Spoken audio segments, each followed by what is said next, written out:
Scripted with another video, guys. It's not looking good in the rumor mill for the Star Wars Rey movie. And if any of this is true, or if either of these rumors are true, I'm going to laugh so hard because this is like exactly what I said they were going to do. Because they have to. There's no way you can make money off of this movie without Kylo Ren being in it or Ben Solo being in it. And obviously, recently, Adam Driver said he was done with the character. However, he did say Kylo Ren. And we have also seen other actors say they're not going to come back. And then they do come back to various roles. So this will be very interesting. And I think, again, this is the only way they think they can make money off of this movie. So let's get into these rumors. I said at the end of the sequels, where do you go? There's nowhere to go. Rey isn't marketable. You've backed yourself into a corner because she's so OP, so there's just no way of doing anything interesting. What villain is going to be interesting for her to fight? Anyway, new rumor alleges to reveal possible plot details for the upcoming Star Wars film starring Daisy Ridley and being directed by Sharmeen Obaid-Chinoy. And of course, we've all seen the last few days on social media. It's been a complete disaster PR-wise for them. And I said in my video, I don't blame her at all. I don't attack her. It's ultimately Kennedy's fault. She is what she is, and she's a documentary filmmaker who made videos about women being abused in other countries, in Pakistan. That's her background. My whole thing is, why would you hire somebody who has no experience in the motion picture field? I mean, look what happened with the Ahsoka show. You had Dave Filoni, who was a storyboard artist, who then became heavily involved with the Clone Wars, but that doesn't necessarily mean he knows how to direct actors, and that's why all the actors in the Ahsoka show were like planks of wood. They were delivering the lines, but there was no emotion, no nothing. It was very bland. All of it, like at almost no point was there any emotion from any of them. There was the odd little thing here and there. Anyway, so that was a bad hire, but this gets worse. Lucasfilm announced the Star Wars Celebration back in 2023. Chinoy would direct a film focusing on the new Jedi Order, and it would be Daisy Ridley's return to reprise her role. It's set 15 years after the events of the Skywalker saga. Shinoda will tell a story of rebuilding the Jedi Order and the powers that rise to tear it down. The director then delighted fans by welcoming Daisy Ridley on stage. Lucasfilm President Kathleen Kennedy provided more details to entertainment. We've been talking a lot about going well into the past, and one of the things that's really knitting this all together are the Jedi. What happened with the Jedi over time, much like history? How did the Jedi evolve? They were wiped out in Order 66. No, they weren't. There was lots of them still alive. They were not wiped out. You guys changed that. Luke was not the last Jedi after Yoda because you guys have all these other people alive. Then they were wiped out with Order 66, then gradually have been coming back. The question that we're going to ask with the new Jedi Order with Rey is, does the galaxy need them anymore? Do they want them back? So there's a lot of food for thought in what we're doing, whether it's in the past, present, or the future.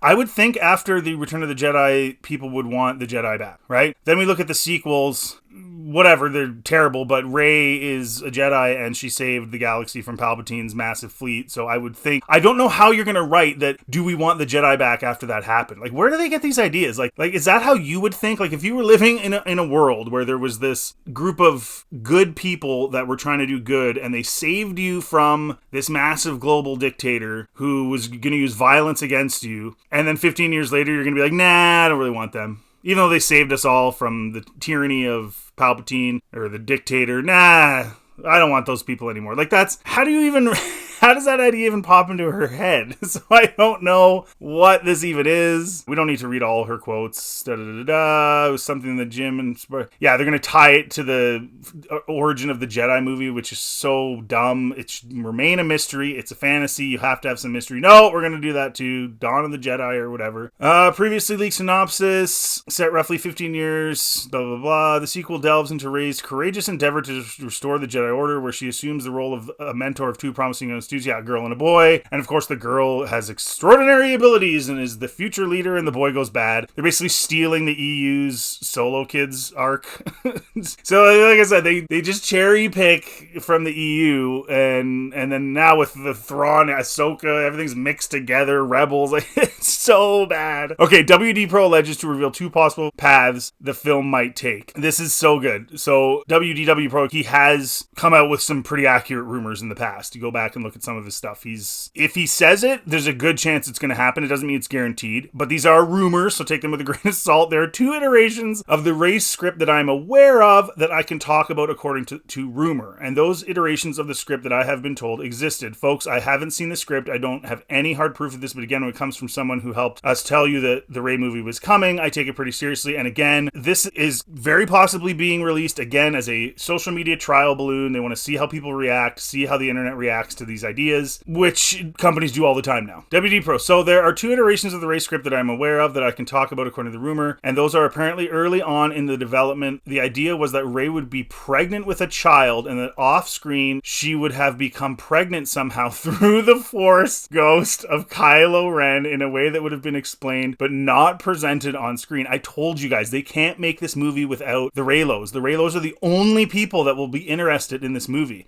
If it's just Rey and there's no Lo, there's no money. And there might not be much money anyway, but there's definitely no money. They could not have Rey be pregnant with any other person than Kylo Ren, and that was to placate the Reylo fans out there, and then the story was going to push forward to when their child was about 9 years old, a daughter, and that daughter was going to be training in the new Jedi Temple with Rey and with other Padawans, that this 9-year-old daughter was going to combine the light and dark and form a new type of Jedi. Awesome! So once again, they are going to destroy, if this is true, they're going to destroy everything about the OT. Once you go down the dark path, forever will it dominate your destiny. Gray Jedi doesn't exist. If you go down the dark path, forever will it dominate your destiny. You can't go partly dark and then not go all the way. That is the lore, that is the teaching of Star Wars literally from day one. You cannot do that. This is so stupid. It's not a new kind of Jedi. It's not a Jedi. That's a non-Jedi. And then, of course, if she's pregnant, if it's set 15 years after the sequel trilogy, see, I thought that the whole, like, Ben healing her and holding her stomach, that they were going to come out and say, oh, she got pregnant from that. He impregnated her through the Force before he died. I thought that's what they were going to do, but if it's 15 years and the kid's 9, then he comes back and Force goes...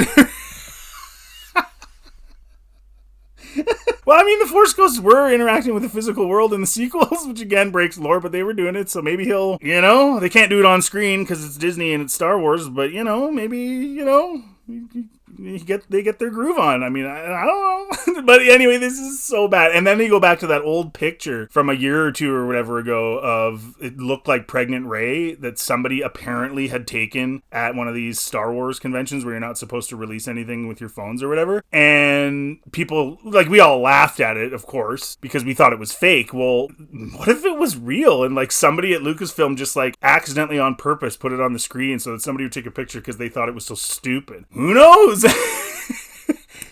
Okay, and then he continued, and then they're going to face off against, is it Darth Plagueis? Well, apparently he was going to be back, and so that was the first iteration of the script. Why didn't they just make Snoke Plagueis? I don't understand. It would have tied the whole, like, they have screwed everything up. Now you're going to have Plagueis come back even further, like when he's like 200 years old now, and where's he been the whole time? Like, they're so stupid. You bring Palpatine back when you had Plagueis right in front of your face, and then Johnson kills him off. If you're interested, I do a sequel trilogy where Snoke plays Darth Plagueis. He's an incredibly pivotal role, ties everything together, it makes perfect sense. I feel like that's what they should have done, but they didn't. And now you're going to have him come back for this? Oh, it's just so bad. What are they doing? Oh boy. So that was discarded. They did not feel that that would quell the complaints about Rey being a Palpatine, and they didn't want to fool with that. There were also concerns that Daisy's character was a side character and that her daughter would be the lead, and that was going to be an issue. Well, why would that be an issue? They made Luke a side non-character. You could have taken Luke out of the sequels and it really wouldn't have made a whole heck of a lot of difference. He taught her 2 lessons. She was there for like a day, and if he hadn't have shown up, they still would have got away because Rey saved the day. What did you do? Buy them like 2 minutes of time? So the First Order was going to run in there. They're running towards the back of the base. Rey shows up anyway, and then they get out. Like, I don't see how Luke really made much of a difference, really. Like, a minute of save time, maybe? I don't know. But anyway, so what would be wrong with her being a side character? Oh, because it's Rey. It's the KK self-insert, so we can't have that. Okay, as far as the second script, he shared his belief that it was the one done by Stephen Knight. As far as the plot details, Files, WDW Pro stated, that one where Disney became involved, that involved Rey and Finn fighting against a new villain who was a combination of a Night Sister and a Sith. So a Sith who would learn to take on the powers of the Night Sisters and combine the Force with the magic of the witches, and that Rey and Finn would be combined together to take on that foe. First of all, I don't like the Night Sisters. I don't like the generic magic that they've added into Star Wars. I think it totally takes away. It's literally generic magic, right? Like, they have Nightcrawler abilities. You can physically see the greenness and everything they're doing. It's very much just generic witchcraft, essentially, in Star Wars, whereas the Force was very mysterious and it didn't show itself, it didn't manifest itself physically, all that stuff. So I've always hated the Night Sisters in Star Wars. Again, I think you're just diminishing the real mystery of the Force and just making generic magic. So he continued, I'm also told that Grogu would make a cameo in both of these, but that Grogu had been scaled back dramatically due to needing to save him for the Mandalorian movie and because of the change in production and releases related to the strikes that were going on. So if these are true, like, all they're doing is they're cherry picking Plagueis, they're pulling Grogu in, they're going to do anything they can to just make money on this. This is not about a good story. This reeks of just money, and there's really nowhere to go with Rey. They really screwed up by making her so powerful. Do you really think that this Sith witch lady is going to be able to mess with Rey? Rey already knows how to do, like, everything. She knows how to do everything. I don't see how this is a villain that's going to be compelling at all. And the villain's female, and she, like, everything's... What do you make of these possible scripts for Shinoi's Rey movie starring Daisy Ridley? So... They're going to do pregnant Rey. They're going to have Reylo babies. They're going to do it, and he's going to be a Force ghost. These are rumors, who knows? But honestly, the problem with these rumors is, even though they sound really dumb, they could be real because the decisions that they've been making with this IP are so stupid. Kathleen Kennedy should not be in the creative field at all. Like, again, she's a producer. She's very well organized. She organizes the budget, the sets, all that stuff for the directors and for the creatives. That's what she did for Spielberg. That's what she did for Lucas.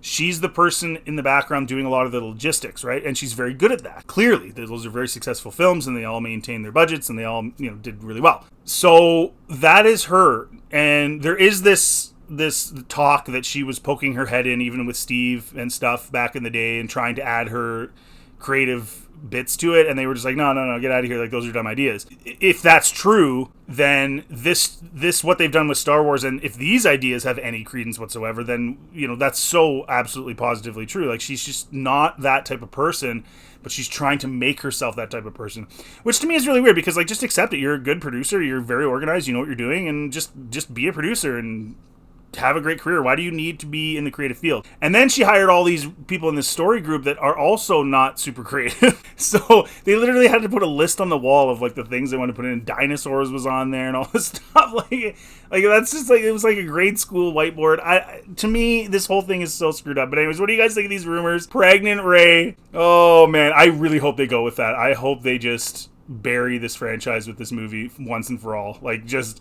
have Force Ghost Ben knock up Rey, and then she has a baby, and it's cringe. And then, have your Reylos, and they'll make you a little bit of money, but you'll pretty much fail anyway, because you're not going to make enough off of the Reylos. I don't think anyone would watch that movie. This is just too funny. And it goes back to what I've been saying all along, and I've said since the beginning. They can't do anything with Rey. She's too powerful. They screwed it all up, and now she's got all the Jedi in her, so who's going to stop her now? So there's no stakes, there's no tension. If anything, people will just laugh at the Raby between her and Kylo Ren. The Raby, that's what I'm calling it now, the Raby. Anyways, guys, let me know in the comments what you think. I just think this is just too funny for words, and I love it, and it's hilarious, and I love laughing at it. You guys tell me, and if you had to choose one of those two stories, which one would you choose, or would you choose either of them, or is it just let's just burn it to the ground? Thanks for watching, guys. If you like this content, please like and subscribe, and check out any of my other content on my channel. Have a really good day.